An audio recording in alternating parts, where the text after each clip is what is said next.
উন্নয়ন অনেকেই দেখতে পাচ্ছেন না, তাই কাদা জলের রাস্তা দেখিয়ে ভোট পাওয়ার চেষ্টা করছেন। দুর্গাপুর ফরিদপুর ব্লকের একটি রাস্তা তৈরির কাজের সূচনা করে বিরোধীদের কটাক্ষ পাণ্ডবেশ্বরের তৃণমূল বিধায়ক নরেন্দ্রনাথ চক্রবর্তী। মঙ্গলবার দুর্গাপুর ফরিদপুর ব্লকের মাধাইগঞ্জ মোড় থেকে নাচন পর্যন্ত একটি রাস্তা তৈরির কাজ শুরু হলো বিধায়ক নরেন্দ্রনাথ চক্রবর্তীর হাত ধরে। পথশ্রী প্রকল্পের এই রাস্তা তৈরি করতে প্রায় 3,85,00,000 টাকা খরচ হবে বলে জানান বিধায়ক নরেন্দ্রনাথ চক্রবর্তী। একই সাথে তিনি বলেন, দুর্গাপুর ফরিদপুর ব্লকে পথশ্রী প্রকল্পে প্রায় 78টির মতো রাস্তা সংস্কারের কাজ শুরু হয়েছে, যেগুলো অত্যাধিক বৃষ্টিতে বেহাল হয়ে পড়েছিল। গোটা পাণ্ডবেশ্বরের বিধানসভা জুড়েই কাজ চলছে। বিরোধী শক্তি দেখতে না পেলে আর কি করা যায়? প্রতিক্রিয়া পাণ্ডবেশ্বরের বিধায়ক নরেন্দ্রনাথ চক্রবর্তী। এরকম তো আমরা প্রতিদিনই করছি। 38টা রাস্তা দুর্গাপুর ফরিদপুর ব্লকে মমতা বন্দ্যোপাধ্যায় পথশ্রী রাস্তাশ্রী প্রকল্পে দিয়েছেন।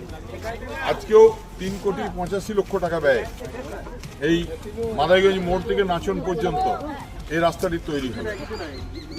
আসলে অনেকে লোক দেখতে পাচ্ছে না, তো তাদেরকে একটু দেখিয়ে দেবেন।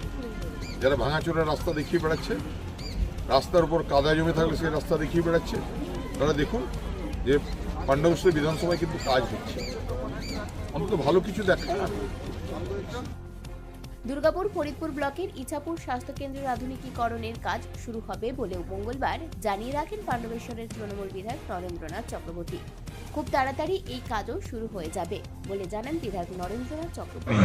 আগে 34 বছর ধরে এই আপনার ইছাপুরের সবাইকে যেতে হতো।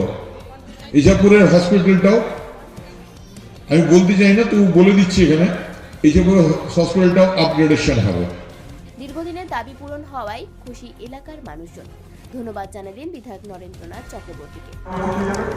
আমরা বিধায়ক সাহেবকে বলেছিলাম, বিধায়ক সাহেব স্বতঃস্ফূর্তভাবে আমাদেরকে কথা দিয়েছিল যে এই রাস্তা আমি করব।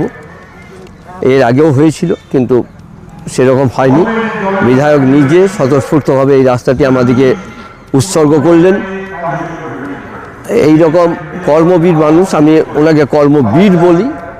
এত এত কাজ এই 5 বছরে উনি যা করে দিয়ে গেছেন আমাদের এই, আমি ফরিদপুর দুর্গাপুর ব্লকের একজন অধিবাসী হিসেবে বলছি যে আমি আমার 65 বছর বয়সে এইরকম কোনো বিধায়ককে কি এমপিকে কোনো কাজ করতে আমি দেখিনি।